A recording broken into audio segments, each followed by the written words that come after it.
আসসালামু আলাইকুম প্রিয় বন্ধুরা, কেমন আছেন সবাই? আশা করি আল্লাহর অসীম রহমতে ভালো আছেন। আমি আলহামদুলিল্লাহ আপনাদের দোয়া বরকতে ভালো আছি। আজকের সর্বপ্রথম বলবো, জীবনকে ভালোবাসতে শিখুন। জীবনের চাইতে বড় কিছু নাই। জীবন একটাই, জীবন বারবার হয় না।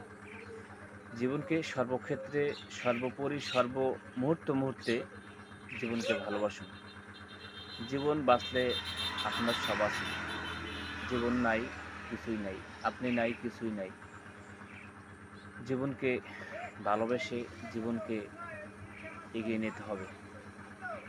জীবনের প্রতি সবসময় খেয়াল রাখতে হবে। জীবন না থাকলে কিছুই না। প্রতিটা মুহূর্তে, প্রতিটা ক্ষেত্রে, প্রতিটা কাজে, প্রতিটা হ্যাঁ, সেকেন্ডে জীবনের প্রতি খেয়াল রাখা দরকার। আপনি তাড়াহুড়া করে জীবনকে ঝুঁকির মুহূর্তে কখনোই ফেলবেন না। জীবনকে সবসময় ভালোবাসতে হবে। জীবন বাঁচলে আপনার সব আছে। জীবন নাই, আপনার কিছুই নেই। ধন্যবাদ।